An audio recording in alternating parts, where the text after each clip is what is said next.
eu me chamo Zaine Medeiros e hoje nós iremos aprender sobre pirâmides ecológicas ou pirâmides alimentares. Mas o que seriam as pirâmides ecológicas?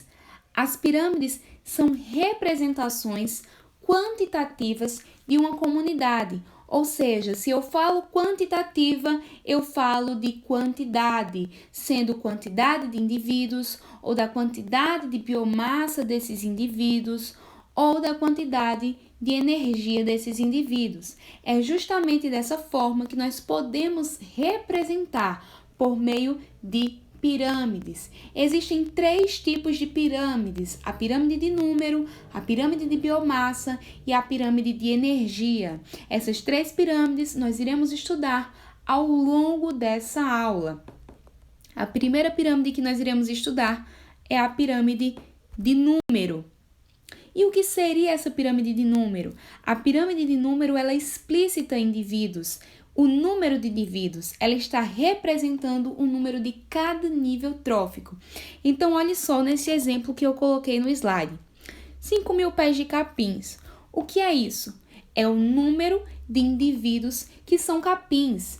Eles são a base da minha pirâmide, porque eles são a base da cadeia alimentar. Eles são os produtores. Então, ele está verde justamente para você lembrar que eles fazem a fotossíntese.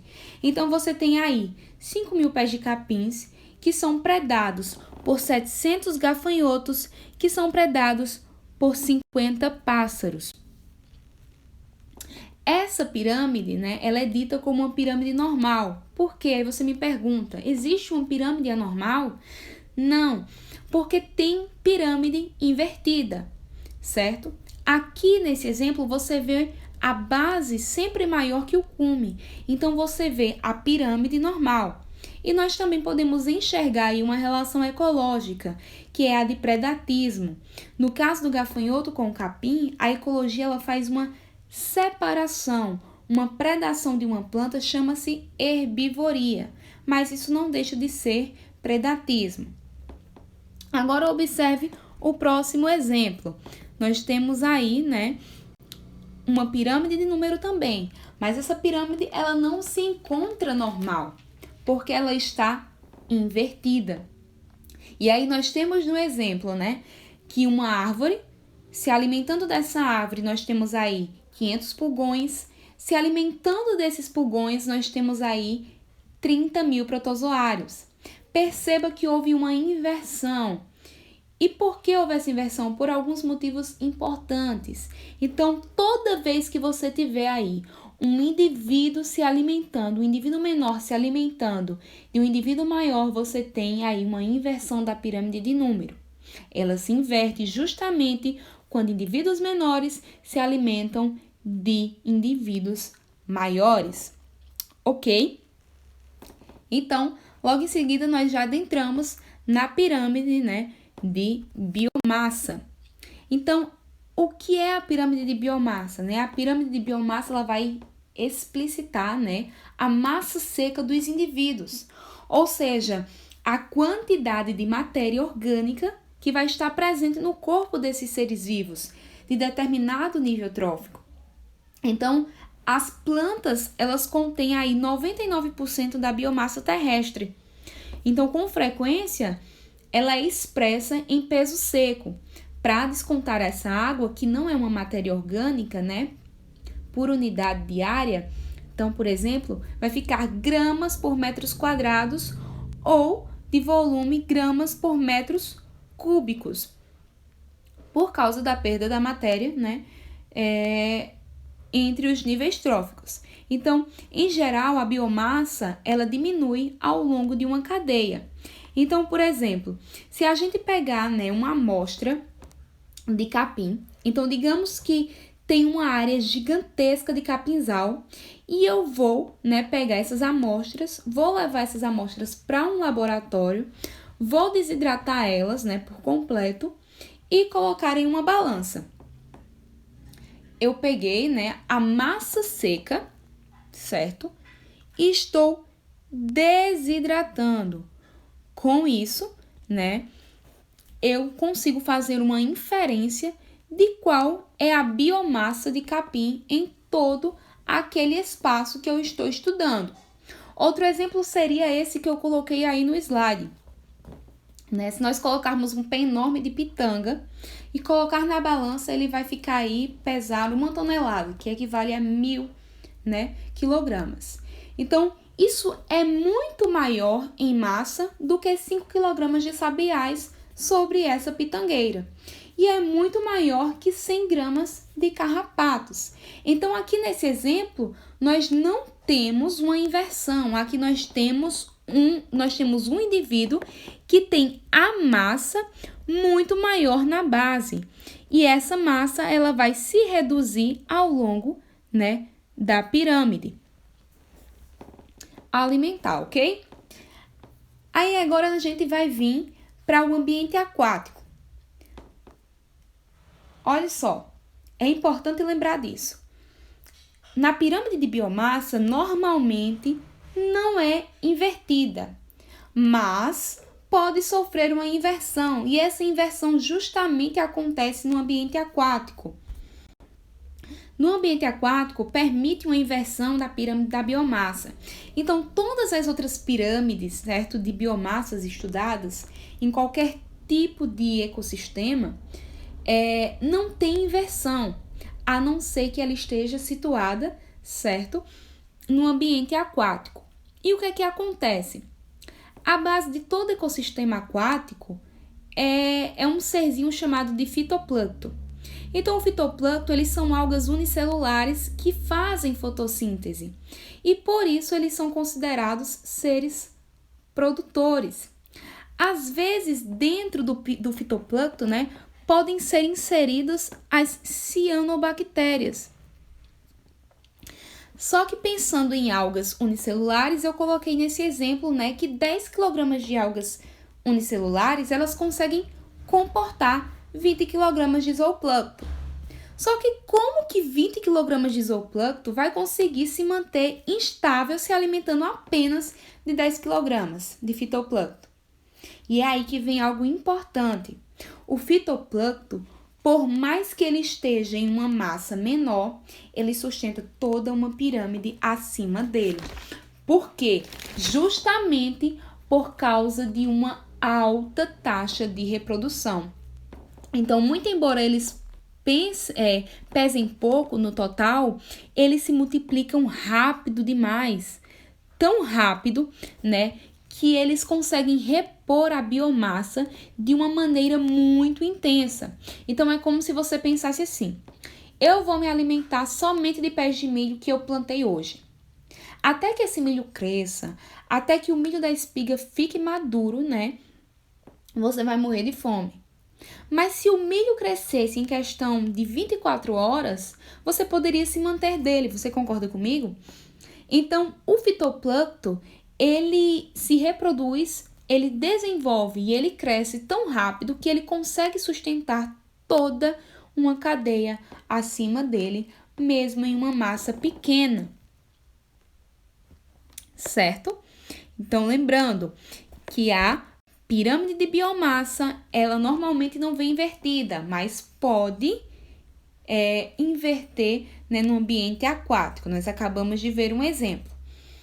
E agora nós adentramos na última pirâmide, a pirâmide de energia. E aí, o que é que nós precisamos entender na pirâmide de energia? Essa pirâmide, ela está mensurando a quantidade de calorias em um determinado período de tempo. Então, quantas calorias, né, uma determinada população de produtores consegue produzir em determinado tempo? Quanto que os consumidores primários assimilam daquelas calorias, fazem seu metabolismo e disponibilizam para um nível seguinte? Então, aqui a gente está falando de energia. Aí você tem que lembrar, não existe dentro de um período de tempo como você sustentar menor energia, certo? Níveis com maior energia. Então, se a gente pegar o fitoplâncton lá do slide anterior, né, da biomassa, dentro de um determinado período de tempo, se ele se reproduz tão rapidamente que ele produz muita energia e disponibiliza essa energia para outros, né, como o zooplâncton, então a pirâmide de energia, ela nunca será invertida. Lembre-se disso. A pirâmide de energia nunca será invertida. Não existe como uma base ser menor quando que o nível acima não existe, né? Então, como uma menor quantidade de energia em um determinado período de tempo, né, pode ser menor que aquilo que ele está sustentando? Não tem como. E aqui, né, eu trouxe uma representação aleatória, né, 14 quilocalorias em um determinado período de tempo. Então, que alimenta 1.000 calorias, que alimenta, né, 20 quilocalorias, que alimenta 5 quilocalorias.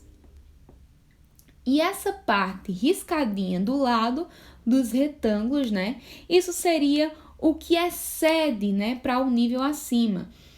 Então, é o que eu estou representando. Então, no processo de assimilação de compostos que vem na nossa ingestão, quando, por exemplo, você come parte daquilo que você comeu, certo? Vai virar fezes. Você não vai aproveitar, mas parte daquilo que você come dá energia disponível em calorias no seu alimento. Você vai utilizar para a respiração celular. E é com isso, né, que você perde energia na forma de calor.